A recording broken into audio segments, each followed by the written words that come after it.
Hello everyone, সবাই কেমন আছো? Welcome to my channel myself Mousumi. আগের ব্লগে তোমাদের সাথে শেয়ার করেছিলাম যে মা বাবার অ্যানিভার্সারির দিনকে বাবা মাকে কী গিফট করলো, আর আমি যেহেতু মা বাবাকে নিজের হাতে রান্না করে খাওয়াচ্ছি, তো আমি আগের দিনকে শেয়ার করেছিলাম বাহারি আলুর দমের রেসিপি, আর আজকে তোমাদের সাথে শেয়ার করছি ফ্রাইড রাইসের রেসিপি। তোমরা সবাই বাড়িতে এরকম ফ্রাইড রাইস বানিয়েই থাকো, বাট আমার ইচ্ছা হলো আমি যেভাবে করেছি তোমাদের সাথে একটু শেয়ার করার, আর তার সাথে তোমাদের সাথে একটু গল্পও বলা হয়ে যাবে। তো সেই জন্যই, যাই হোক, প্রথমেই কড়াইতে ঘিটা দিয়ে দিয়েছিলাম। আমি না যখনই ধরো ফ্রাইড রাইসের কোনো সবজি ভাজি, মানে ফ্রাইড রাইসের মধ্যে গাজর, বিনস, ক্যাপসিকাম, মটরশুঁটি, অনেক রকম ধরো সবজি তো দেওয়া যায়, তো সমস্ত যখন সবজিগুলো ভাজি আমি সবসময় চেষ্টা করি ঘিতে ভাজার। অনেকে দেখেছি সাদা তেলে ভাজে বা সাদা তেলের সাথে ঘি মিশিয়ে ভাজে, আমার না সেটা একদম ভালো লাগে না। তো আমি পার্সোনালি ঘিতেই ভাজি। তো আমি কড়াইতে একটু বেশি পরিমাণে ঘিটা দিয়েছি, আর ঘিটা যখন বেশ হালকা হালকা গরম হয়ে উঠেছে তখন আমি তার মধ্যে প্রথমে দিয়েছিলাম গাজর, কারণ গাজরটা যেহেতু সিদ্ধ হতে অনেকটা সময় লাগে। আর গাজরটা যখন হালকা হালকা ভাজা হয়ে উঠেছে আমি তার মধ্যে দিয়ে দিয়েছিলাম বিনস, কারণ বিনসটাও বেশ একটু শক্ত মানে সবজি, তো ওটাও একটু সিদ্ধ হতে বেশিক্ষণ টাইম লাগে। তো গাজর আর বিনসটা ভালোভাবে ভেজে নিচ্ছি। আমি তার মধ্যে নুনও মিশিয়ে দিয়েছি আর একটু চিনি মিশিয়ে দিয়েছি, আর পাশে আমি ভাতের হাঁড়িটাও বসিয়ে দিয়েছিলাম যেহেতু ভাতটা রান্না করতে হবে। তো আমি ওই জলের মধ্যে তেজপাতা, তারপর গোলমরিচ, লবঙ্গ, এলাচ, দারচিনি সব কিছু দিয়ে দিয়েছি। জলটা বেশ যখন ভালোভাবে ফুটে উঠবে আমি তার মধ্যে চালটা দেবো। ভাতের হাঁড়ির জলটা ফুটে উঠতে থাকুক, ততক্ষণে আমি সবজিগুলো দেখলাম। গাজর আর বিনসটা কিন্তু বেশ ভালোভাবে নরম হয়ে গেছে, হালকা হালকা ভাজাও হয়ে গেছে। তো আমি এখন এর মধ্যে ক্যাপসিকামটা মিশিয়ে দিচ্ছি। ক্যাপসিকাম কিন্তু ভাজতে খুব একটা বেশিক্ষণ সময় লাগে না। তো যাই হোক, এর মধ্যে আমি একটু নুন, চিনি, একটু হলুদ পরিমাণে দিয়ে দিলাম। ঠিক আছে, তাহলে ভাজার সময় এগুলো দিলে না বেশ ভালোভাবে ভাজাটা হয়ে যায়। তবে হলুদটা এখন মেশাচ্ছি না, হলুদটা হালকা হালকা ভাজা হয়ে যাক তারপরে মেশাবো। নুন আর চিনিটা দিয়ে দিলাম, তাহলে সমস্ত সবজিগুলোর মধ্যে নুন আর চিনিটা ঢুকে যাবে। আর দেখো, এই যে এদিকে কিন্তু ভাতের হাঁড়ির জলটা বেশ ভালোভাবে ফুটে উঠেছে। এখন এর মধ্যে আমি যে দেরাদুন চালটা সেটা আমি মিশিয়ে দেবো। আমি কিন্তু এইভাবেই, মানে বাসমতি চালের যে ভাত আমি এইভাবেই করি। আমি কিন্তু অনেককে এটাও দেখেছি যে যখন ধরো জলটা ফোটে না প্রথম থেকেই দিয়ে দেয়, এতে কিন্তু ভাতটা একদমই ভালো হয় না। মানে এটা আমার মায়ের কাছ থেকে শেখা। আমার শাশুড়িমাও দেখি এটাই করেন, যে যখন ধরো জলটা বেশ টকবক করে ফুটে উঠছে তখন কিন্তু তার মধ্যে চালটা দিয়ে দেয়, কারণ এই চাল কিন্তু সিদ্ধ হতে বেশিক্ষণ সময় লাগে না। আর এই ফ্রাইড রাইসের চাল কিন্তু বেশ মেপে মেপে সিদ্ধ করতে হয়, মানে এমনও হবে না যে পুরো ঘেটে গেছে, আবার এমনও কিন্তু থাকবে না যে শক্ত শক্ত খেতে পারছে না। খুব রিস্ক কিন্তু এই ব্যাপারটা। তো যাই হোক, আমি এখন এটা রান্না করা শিখে গেছি।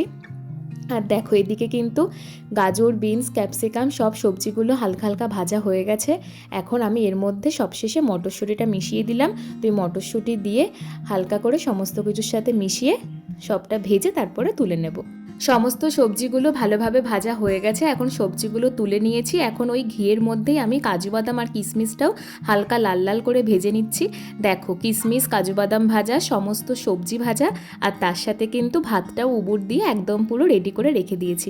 এখন এই ভাতের মধ্যে আমি ওই সমস্ত সবজি ভাজাগুলো, তারপর কিশমিশ, কাজু বাদাম ভাজা, তার সাথে নুন, চিনি, গোলমরিচ গুঁড়ো সমস্তটা দিয়েছি, দিয়ে ভালো করে মিশিয়ে নিয়েছি। আর এই যে আমাদের কিন্তু এখানে রেডি বাহারি আলুর দম আর তার সাথে ফ্রাইড রাইস। আর মা বাবাকে আজকে আমি নিজের হাতে সাজিয়ে দিয়েছি। শশাটা যিশু কেটেছিল, আর মিষ্টির প্লেটটাও যিশুই মানে গুছিয়েছিল, আর কেকটা যিশু এনেছে। ওটা মা বাবা প্রথম থেকে জানতোই না, আমি ওটা সারপ্রাইজ হিসেবেই রেখেছিলাম ফ্রিজের মধ্যে লুকিয়ে। আর মাকে আমি যেহেতু রান্নাঘরে অ্যালাউ করিনি, তো সেই জন্য মার ফ্রিজটা মানে খুলতেও পারিনি। এই ঘরোয়াভাবে ছোট করে সেলিব্রেশন করে আমি যে কতটা খুশি, আমি এটা তোমাদের বলে বোঝাতে পারবো না। মানে আমি তো তোমাদের সাথে এই ডেলি ব্লগগুলো শেয়ার করি, তো আমি তোমাদের সাথে এই ভিডিওটাও শেয়ার করছি। আর বিশ্বাস করো, মানে আমি না ভীষণ খুশি। এই যে অনেকে বলে না যে পরের বাড়িতে চলে গিয়েছি মানে নিজের মা বাবাকে দেখবো না, বা মা বাবার জন্য কিছু করতে পারবে না, কিংবা শ্বশুরবাড়ির লোকরা অ্যালাউ করবে না, কিংবা জামাই ভালো না। আমি কিন্তু সব দিক থেকে ব্লেসড, সত্যিই সব দিক থেকে ব্লেসড। কারণ আমি কিন্তু আমার বাবার বাড়িতে অনেকটাই সময় কাটাই, যেহেতু আমার বাবার ব্যবসার অনেক রকম লেখালেখিগুলো আমাকে লিখতে হয়, আর তার সাথে আমাকে কিন্তু যিশু অনেকটাই হেল্প করে। যাই হোক, আমি ভীষণ খুশি মা বাবার মুখেই হাসিটা দেখতে পেরে, এবং সবাই যখন বলেছে যে দুটো রান্না ভীষণ ভালো হয়েছে, আমি ভীষণ খুশি হয়েছি। আর আমি না অনেকের মুখেই শুনি বিয়ের পরে যে আমার শ্বশুরবাড়ি অ্যালাউ করে না বলে কিংবা আমার বর ভালো না বলে আমি আমার বাবার বাড়িতে আসতে পারি না কিংবা আমি কিছু করতে পারি না মা বাবার জন্য। আমি কিন্তু কখনোর জন্যই পরের নামে দোষ দেবো না। আমার মনে হয় তুমি যেটা চাও তোমার মা বাবার জন্য করতে, তুমি যদি সেটা সত্যিই চাও তুমি সেটা অবশ্যই করতে পারবে। যাই হোক, খাওয়ার সময় মা কেক মাখিয়ে দিয়েছিল মুখে। তো তারপরে সবাই মিলে জাস্ট ডিনার কমপ্লিট করে তারপরে ওপরে আসলাম।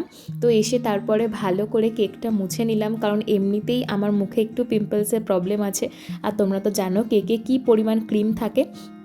তো ভালো করে মুখটা মুছে নিয়ে তারপরে চুলটা ভালোভাবে বেঁধে এখন এই ফেস ওয়াশটা দিয়ে আমি মুখটা ভালোভাবে ধুয়ে নিয়েছি। আর এখন ভালোভাবে মুখটা মুছে আমি রাত্রে যে নাইট ক্রিমটা ইউজ করি, যেটা আমি তোমাদের সাথে এর আগেও শেয়ার করেছি, সেটা হচ্ছে হাইড্রানেট ক্রিম। তো ওই ক্রিমটা আমি ভালোভাবে মেখে নেব।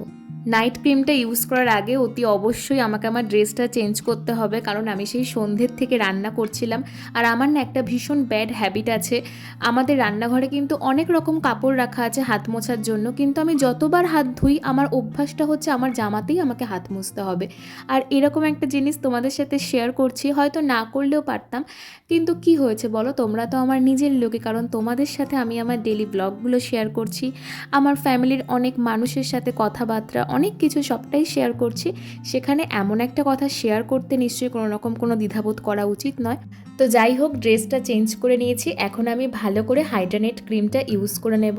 আর রাত্রেই জানো তো স্কিন কেয়ার করাটা ভীষণ পরিমাণে ইম্পর্ট্যান্ট, কারণ রাত্রেই কিন্তু স্কিনটা আমাদের বেশি পরিমাণে কাজ হয়, মানে বেশি পরিমাণে কিন্তু রিপেয়ার করে।